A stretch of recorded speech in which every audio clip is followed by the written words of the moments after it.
We're standing by to take you to Canberra for a coronavirus update from the Prime Minister, Scott Morrison. While we are waiting for the Prime Minister, let's take you now to Nine's political editor, Chris Yeoman, for some analysis. Now, Chris, what are we expecting the Prime Minister to say?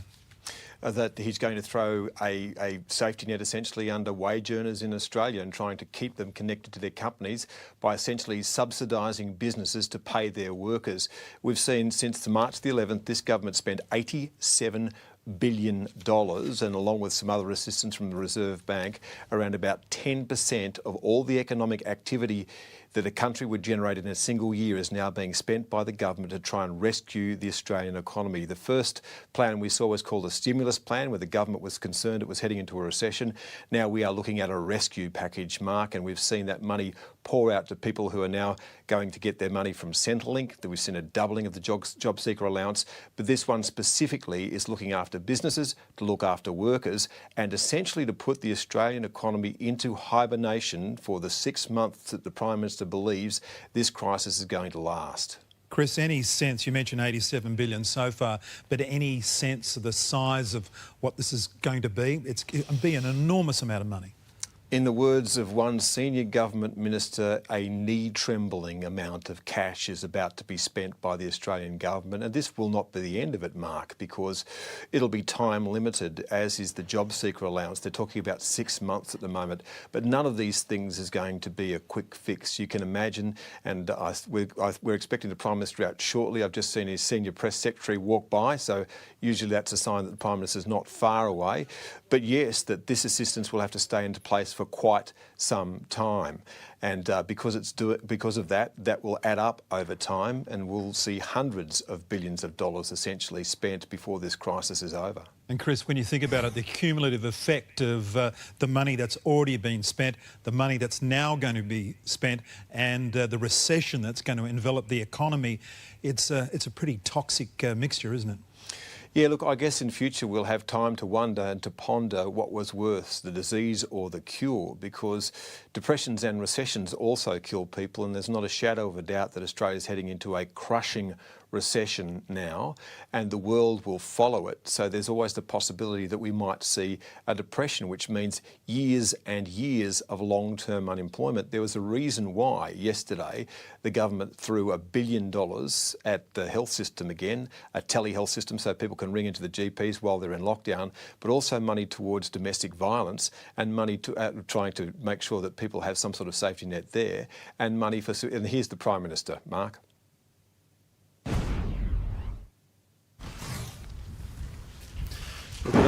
Good afternoon, everyone.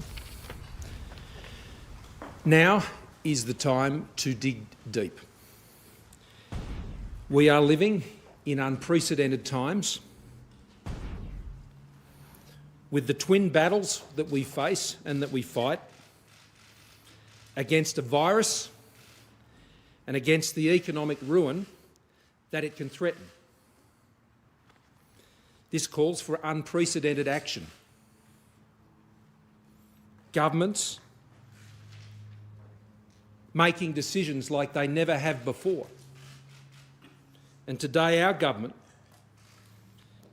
has made a decision today, and that I announced today, that no government has made before in Australia in response to crises such as these.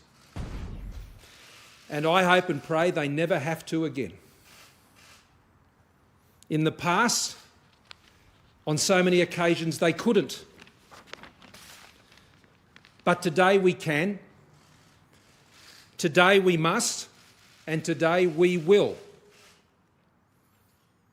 We are working now to a whole new set of rules. But it's our principles and values as Australians that will guide us through this uncharted territory and will get us to the other side together. Our actions must be well considered. They must be well tempered and targeted. They must be effective. They must be clear in their purpose, and they must be efficient in their execution. It is never the time for rash and ill-conceived decisions.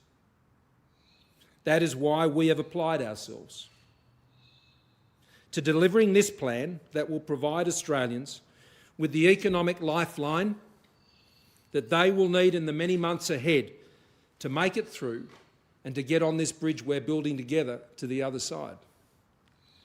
Some will say it's too little. Others will say that it's too much. What I say is we must work together to make this work and to make it go as far as possible. We still do not know the many other challenges we will face in the months ahead, and our decisions have been calibrated to that end. Our goal is to protect the lives and livelihoods of Australians, to protect and preserve the very economy that we will depend on so significantly in the months ahead and on the other side as well for the generations that will follow us out of this. Many countries in the months ahead and perhaps beyond that may well see their economies collapse. Some may see them hollow out. In the very worst of circumstances, we could see countries themselves fall into chaos. This will not be Australia. We will get Australians through this with uniquely Australian solutions to deal with the unique Australian challenges we face here, using our Australian systems to address these challenges, but built most importantly of all on our values and principles as Australians. To date, we have announced 2 packages of support, of economic packages, worth almost $70 billion. You may have thought that was a lot, and it certainly seemed so at the time. This has been subsequently supported by some $15 billion in additional measures by our states and territories working to the same purpose. Together with Reserve Bank, we have put together $105 billion into our financial markets to keep our credit lines open and to support our financial system through this crisis. It's been about keeping Australians in jobs. It's been about keeping Australian businesses in business. And it's been about cushioning the blow for those who most significantly will be impacted by strengthening our social safety net, of which we can be very proud in this country. Today I announce that we are committing $130 billion over the next 6 months to support the jobs and livelihoods of what we anticipate of being almost 6 million Australians who will need that lifeline in the months ahead. We have already boosted the job seeker payment for those who have lost their jobs. Today, we are introducing a $1,500 per fortnight job keeper payment to keep Australians in their jobs, even when the work may dry up.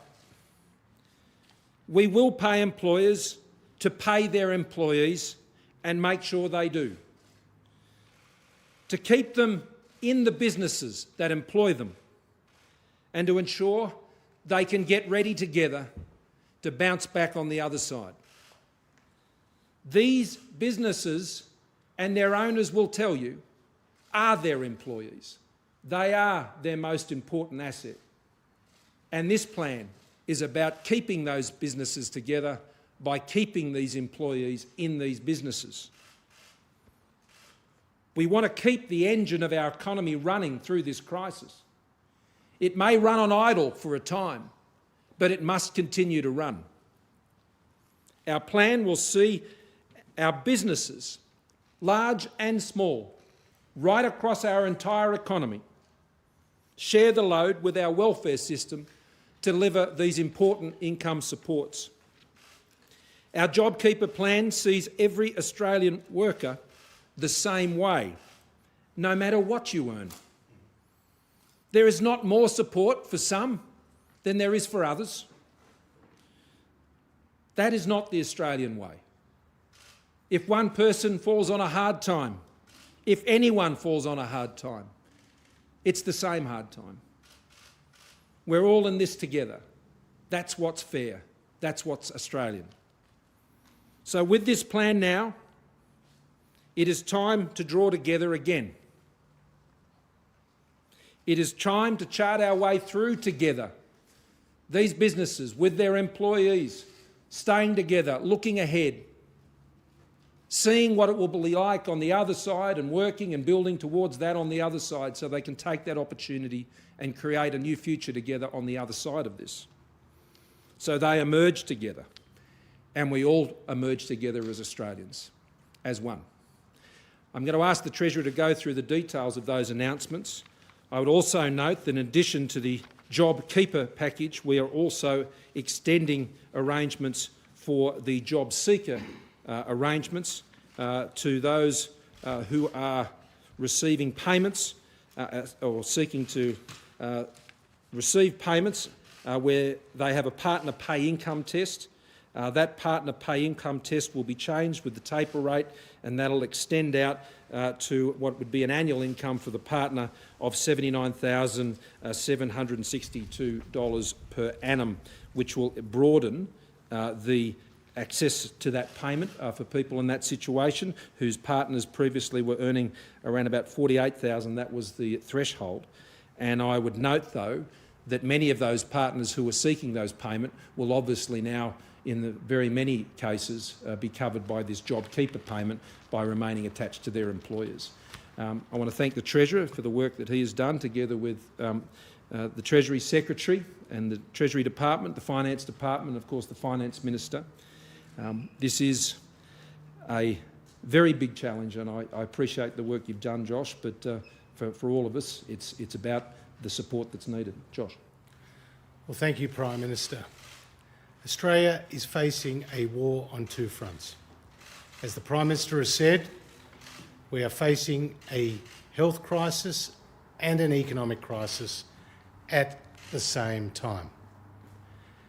The past weeks have been tough, but the weeks ahead will be tougher.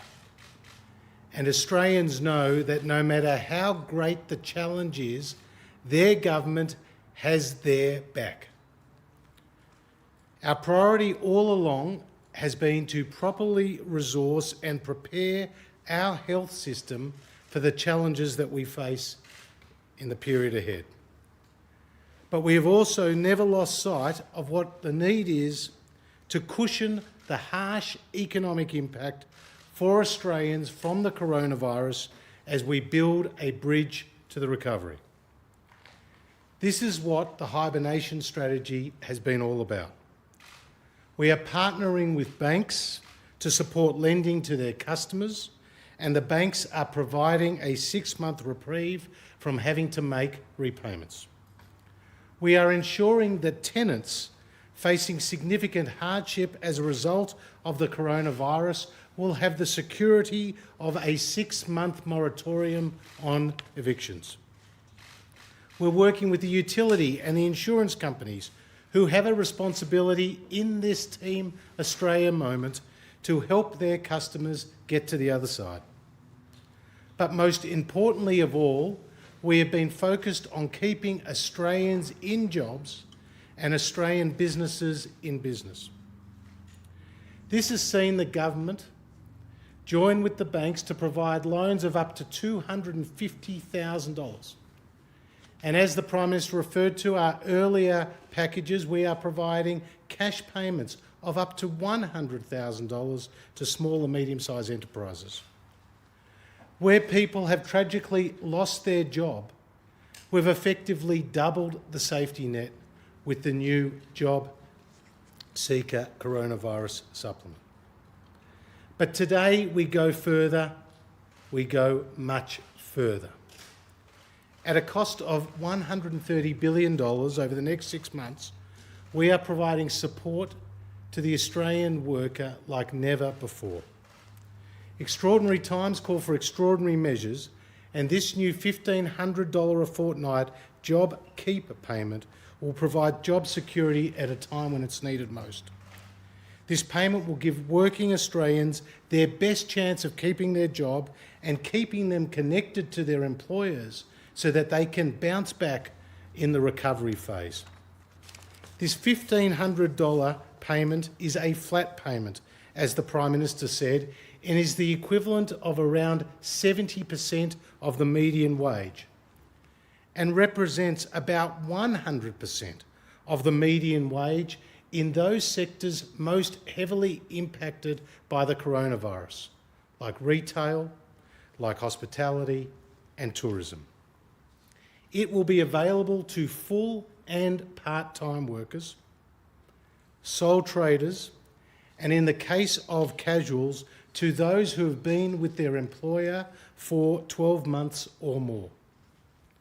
From today, employers and sole traders will be able to apply to the Australian Tax Office for workers that are on their books as of the 1st of March.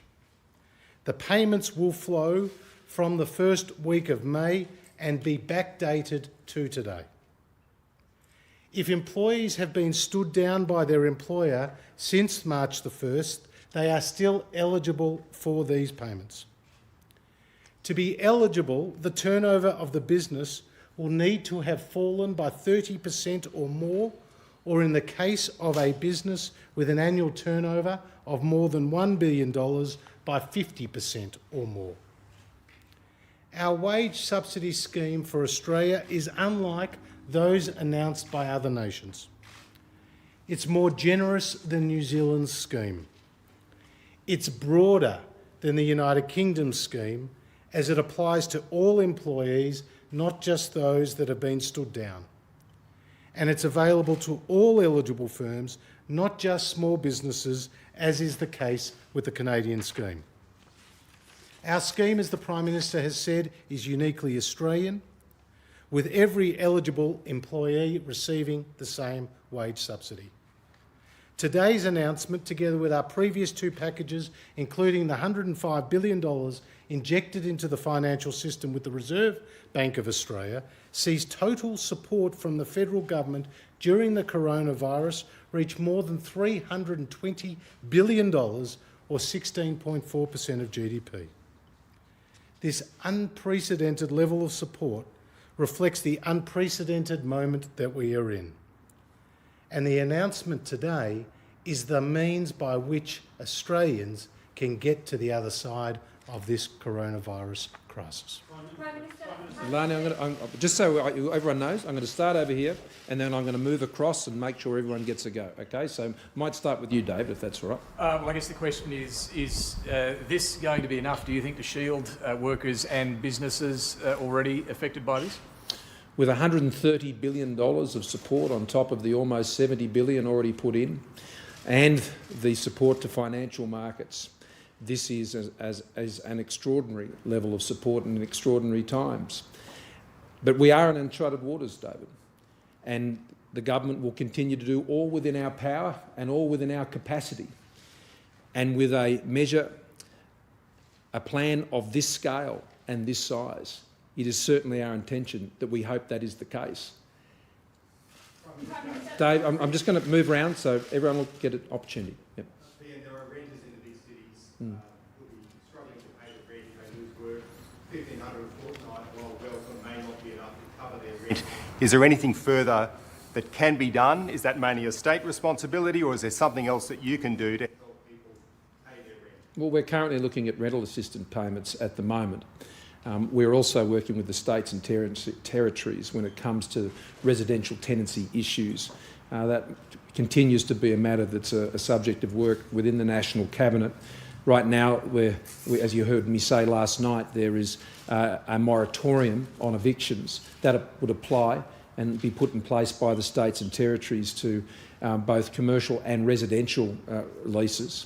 The follow-on effects of that in terms of guarantees around rents and things of that nature for landlords and vice versa is a matter that's still being worked through. Yep, we're going to keep going, and then you're almost... After 6 months, so this is still going, and also what guarantee is there that businesses will pass this money on to staff? Well, I'll let Josh deal with the issue through the ATO. I should stress this measure is being delivered through the ATO. As I've said to all of you on many occasions, we have been about finding existing delivery mechanisms to ensure that these supports get out.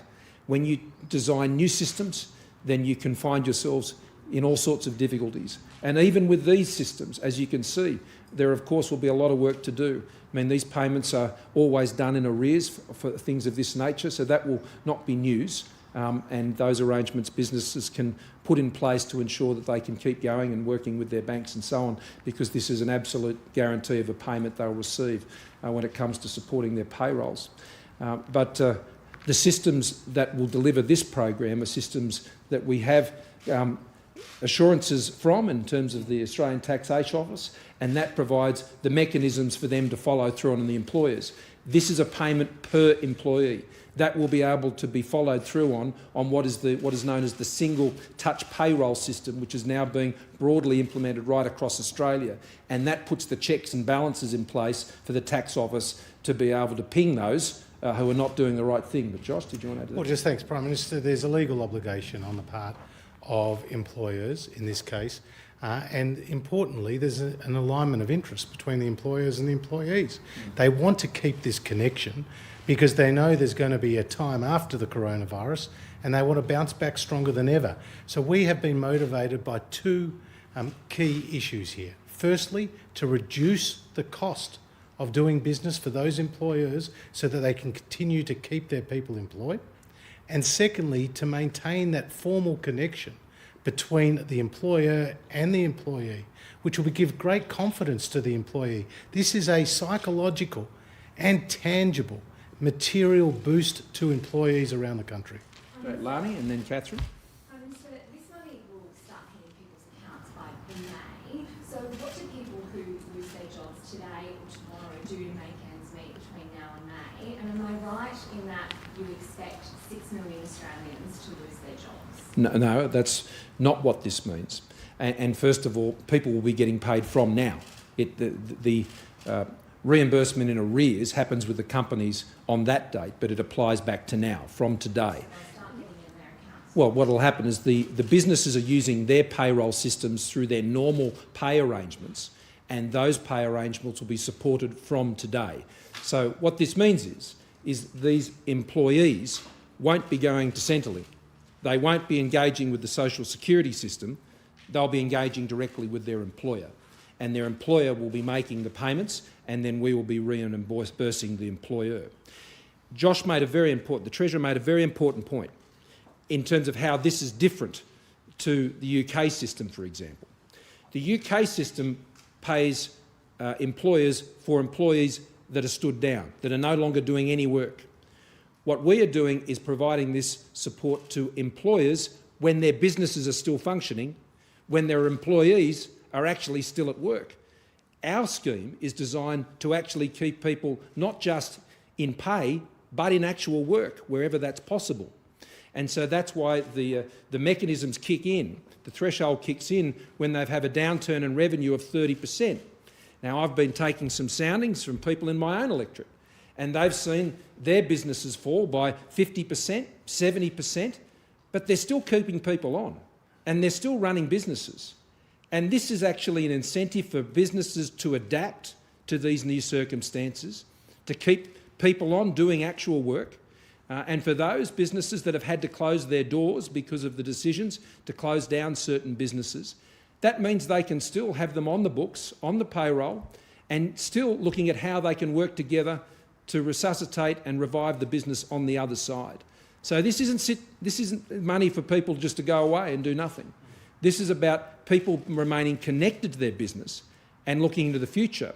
So we anticipate the number of employees in businesses that will be affected in this way can be as much as that 6 million figure, but they wouldn't be people who would normally be finding themselves in the unemployment statistics, even in these circumstances, or even necessarily being able to go to Centrelink and get access to the job seeker support. That's why it's called a job keeper payment. It's about keeping people in jobs. Catherine.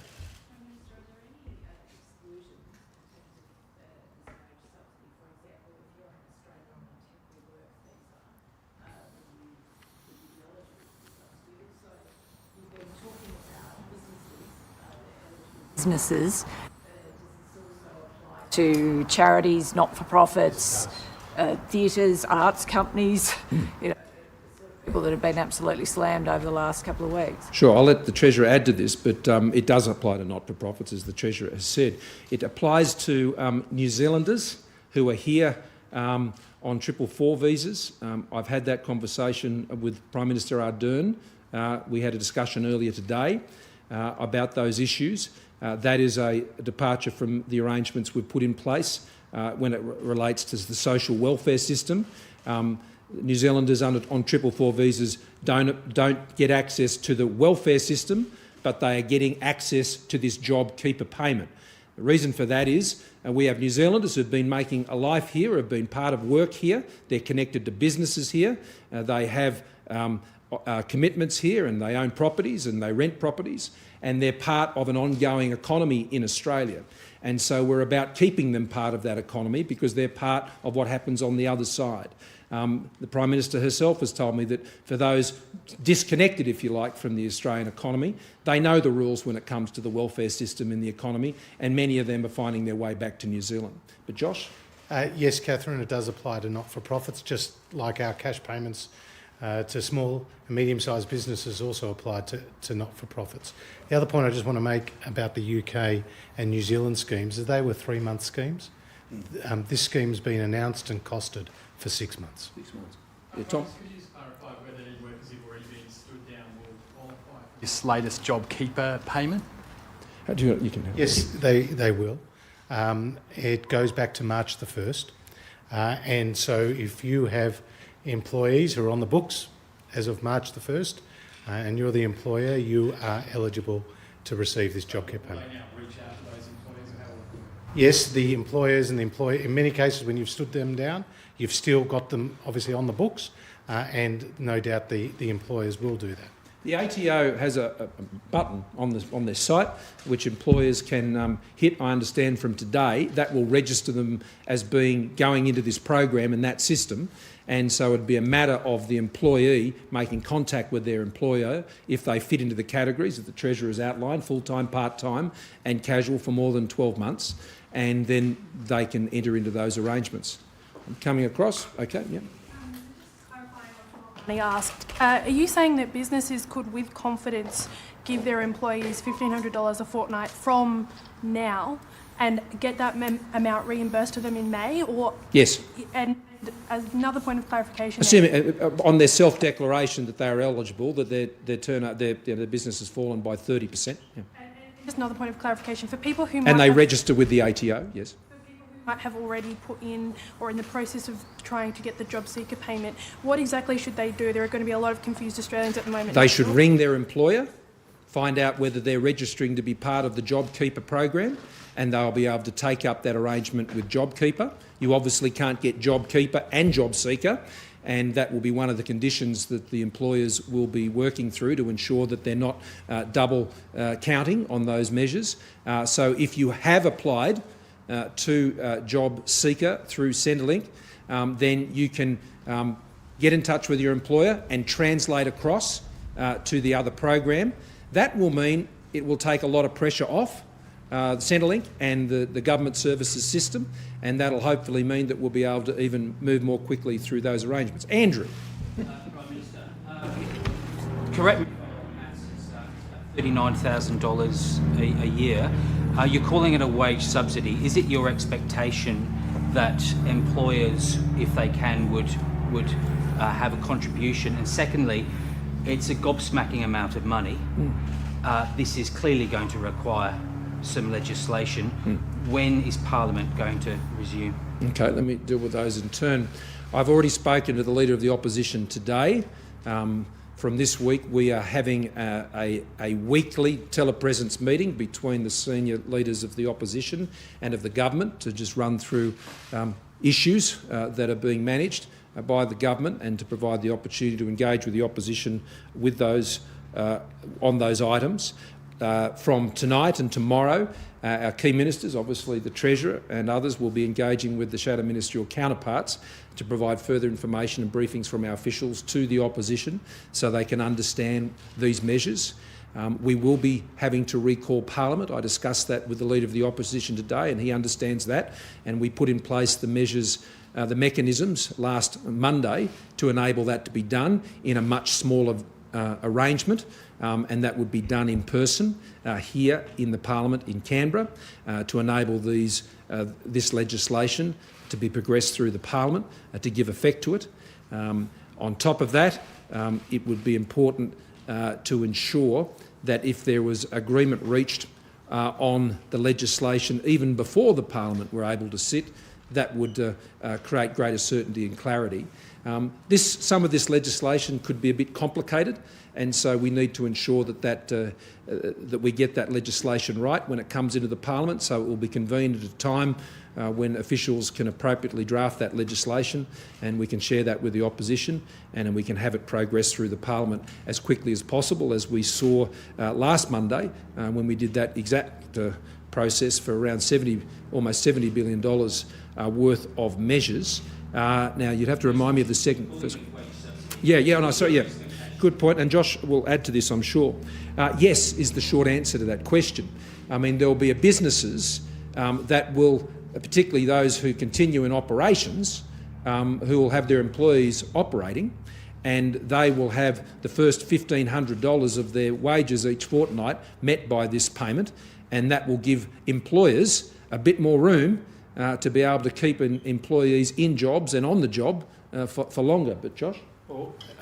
Prime Minister. And it doesn't include the superannuation. There is no superannuation guarantee levy on this payment, I should stress. That is correct.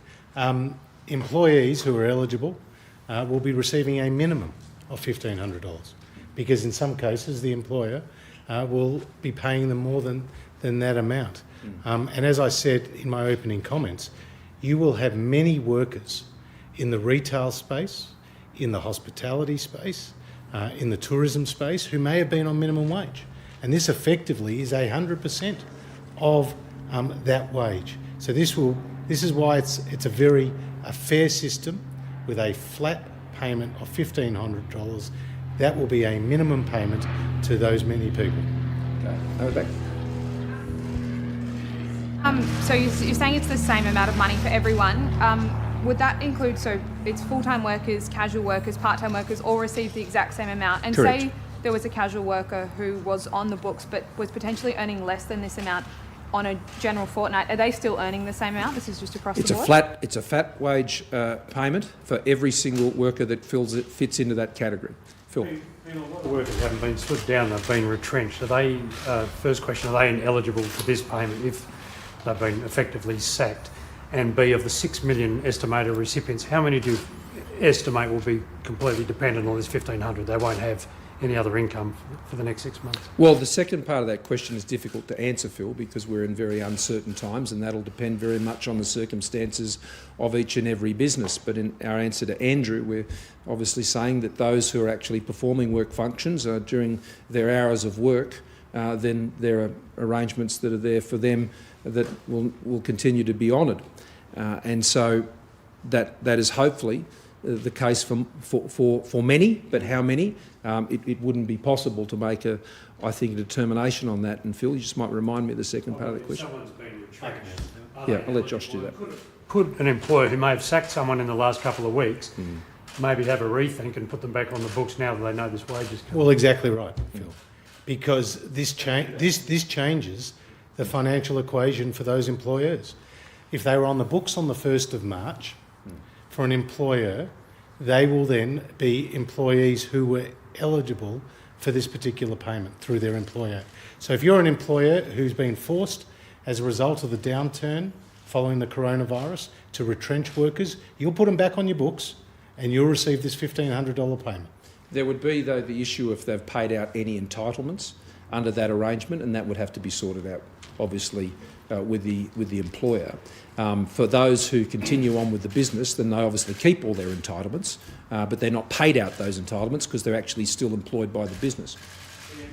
A lot of these businesses, exporters, they sell goods internationally.